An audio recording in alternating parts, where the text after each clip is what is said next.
Welcome to Thrive, the New Jersey Business Action Center's podcast, where New Jersey businesses learn to grow, connect, and succeed. I'm your host, Melanie Willoughby, Executive Director of the New Jersey Business Action Center. Each episode will explore expert insights, real success stories, and the resources that can help your business take the next step. Whether you're just starting out or expanding across the Garden State, this is where your journey to thriving begins.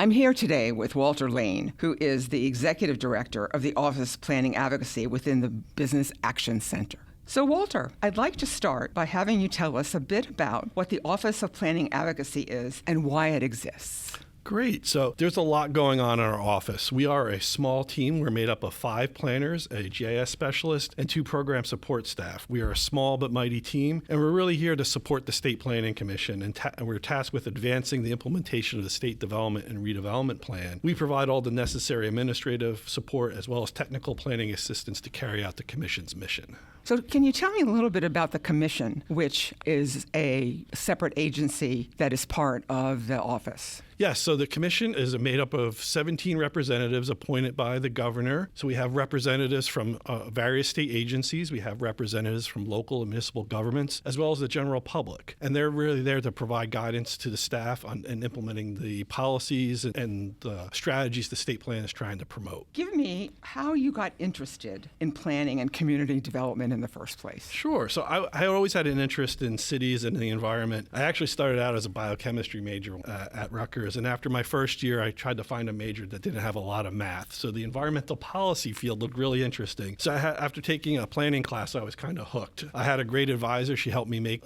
pretty much a minor in planning. So I was able to take a lot of planning classes. And I also interned at Somerset County I started interning there at that time. And I was exposed to a wide range of planning issues and really saw how planning can help communities face the various issues that they're dealing with. So after that, I was hooked. And that's why I wanted to become a planner.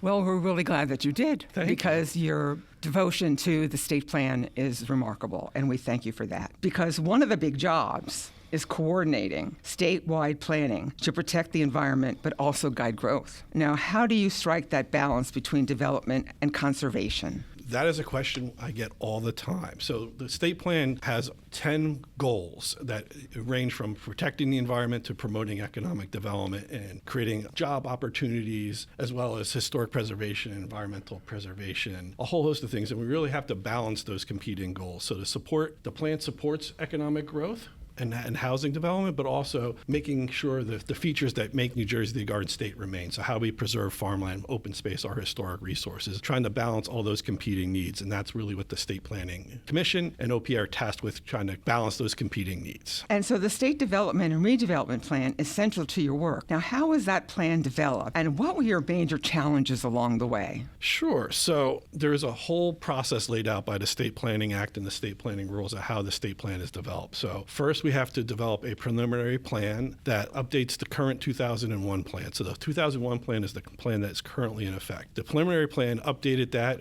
added new strategies, new goals, and then we go out. We call the cross-acceptance process, and that is a process mandated by the state planning rules that requires us to work with our local and county partners to analyze the draft plan, look where there's consistencies, inconsistencies. So we work with our state agency partners, we work with the general public, as well as those local planning partners. We hold a series of public meetings. We had 22 public meetings over the course of the last year, one in each county and one with the Highlands Council, to go over what the draft plan had, get feedback on how it could be improved or what issues were missing or needed to be enhanced. We took all that information. Our county partners developed cross-acceptance response documents that listed all the consistencies and inconsistencies and changes they would like to see. Those came to us in May. We spent June and July analyzing those and then held a series of negotiation sessions where we went through each of the changes requested by our county and local partners to identify where we could maybe make changes to the state development and redevelopment plan. We agreed on making about 97% of the changes that were recommended, that we look to enhance the plan, change some of the wording, add missing strategies, and so on. And that resulted in the final draft of the state development and redevelopment plan. That is out for public comment right now. We had 6 public hearings in October. The public comment period has been running from September 19th to December 3rd. Once we get all those comments comments in. We'll take all that under consideration, share that with the commission,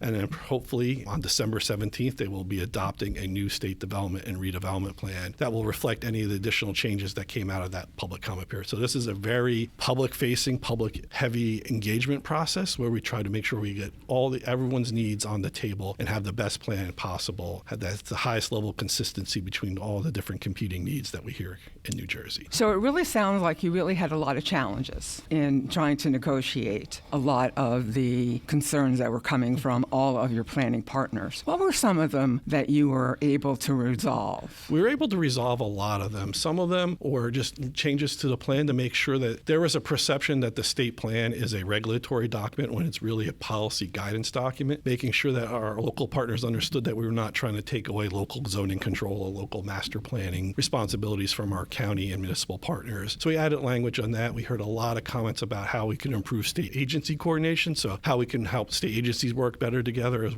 well with our local partners to advance our shared planning priorities. So we identified some additional strategies and language in the plan for that, as well as providing some technical assistance and guidance documents that we will create post the adoption of the plan to help our local partners implement the state plan based on their local needs and conditions. We added some language in there. So there were some concerns about this being a one-size-fits-all plan. So we tried to change the language and modify the language to make sure that our municipal partners can, based on their local conditions and their local priorities, advance various aspects of the plan. So how would your municipal partners make use of the plan? I can talk from before I came to the state planning office, is really looking at Somerset County. We really aligned local plans with the state plan that identify shared planning goals and really brought that to bring additional state resources to our towns in Somerset County. So looking at how we could advance their local goals to happen to be consistent with the state development and redevelopment plan. So that allowed for clear guidance on where investments should be made, investments in economic development and infrastructure, as well as preservation of historic resources and farmland and open space. So making sure everyone is reading from the same page and moving in the same direction. So I saw firsthand by making those alignments when I was at the county, we were able to help a lot of towns achieve their local planning goals. We advanced a whole series of redevelopment projects consistent with the state plan, got investments in infrastructure based on that alignment of the policies, as well as preservation of open space and farmland consistent. So the goal was to make sure that the county and its municipalities were the first in line for funding opportunities because they were consistent with the plan, and that showed, and that happened. There was a lot of that investment, a lot of that to occur. So I took this opportunity to come to work at the Business Action Center in the Office of Planning Advocacy because I wanted to recreate the successes that we had at Somerset County, aligning state investment and state policies at different levels of government to make things happen. I was raised to make things better than when you found it. And I think being here in the back with the other resources that are in the back and the expertise that's here is a dream come true, being able to make things happen. And we're really glad you're here, Walter. Thank you. Because you have really made things happen when it comes to the state plan. And I think that when we talk about the Office of Planning Advocacy, kind of a misconception about what it really does. Mm-hmm. And so can you sort of talk about that a little bit? Absolutely. So there's a perception that the state plan is a regulatory document. It's not. It's a policy guidance document. So a lot of the time I'm explaining that I'm not going, the state planning commission is not trying to take over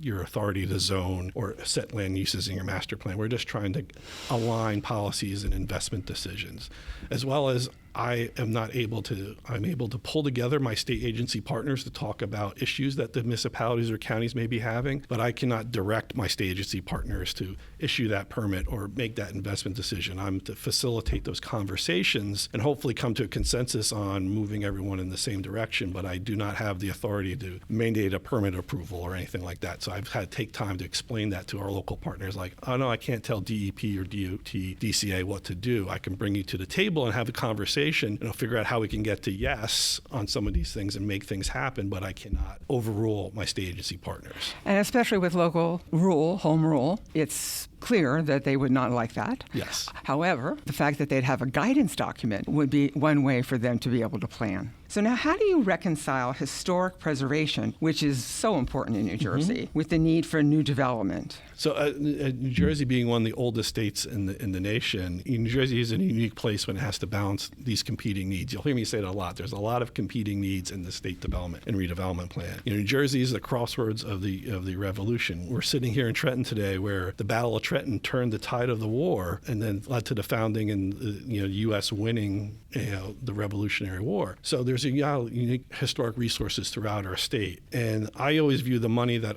the state and our local partners have spent on preserving open space, preserving farmland, preserving historic resources, our investments, and how can we leverage that investment to create other economic opportunity in the state. So how do we create additional economic development opportunities and investments based on those historic resources? So historic preservation, in my mind, is really an economic development strategy. It could support tourism activities. It could support, we create unique sites for film and TV production opportunities, but it's also a talent attraction, talent retention strategy. Companies will move to where the talent is. And if the talent is moving in places that have these unique historic resources, the open space resources, what New Jersey can offer as such a unique state is a competitive advantage places, other places around the country. So how we can really use that preservation as an economic development tool, which a lot of people don't normally talk about historic and open space preservation and economic development tool, but it really is, because tourism is a major factor in our state. And really, again, back to the mission of the Business Action Center, promoting a vibrant economy in New Jersey, just one of the ways we do that through the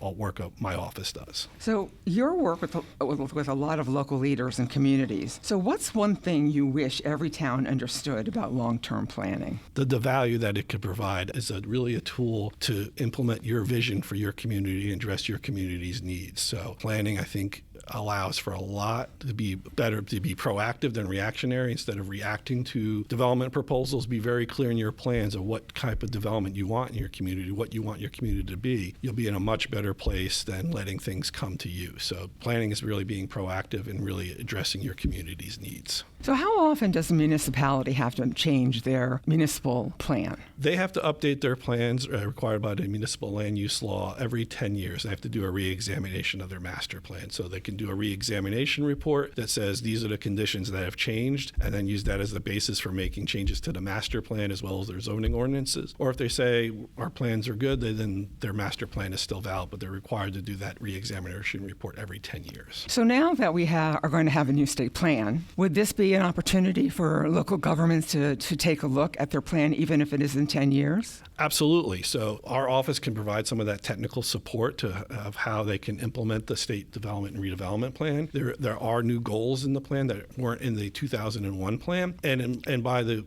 municipal land use law, as when they update their plans or re-examine their plans, they have to show how they're consistent with the state development and redevelopment plan. So there's a lot of opportunities to start aligning planning documents to help them achieve their local goals. So looking out 5 to 10 years, what's your biggest hope for how New Jersey will look if the state plan really takes hold? And what kind of changes do you want to see on the ground? Sure. If I had my magic planning wand to be able to wave and show what the state plan can do, we would show that there's planning and investment decisions are coordinated at all levels of government, that local government decisions in infrastructure and state investments are leveraged and create the biggest bang for the buck for our taxpayers to make sure we're having the biggest impact as we possibly can, but also just that coordination and making sure we're all moving in the same direction. I hope that the State Planning Commission and the Business Action Center and OPA are seen as valuable partners who can turn visions into reality and visions and dreams into reality. So if the town would like to become this or address this issue, we're at the table to help them do that. Our urban, suburban, and rural communities are vibrant places where there's opportunities to live, work, play, and learn. New Jersey has a vibrant economy after 10 years of the state plan being implemented. There's large areas of preserved open space and farmland, retaining the reasons why New Jersey is the Garden State, to keep that moniker up, as well as our historic sites are tourist destinations, and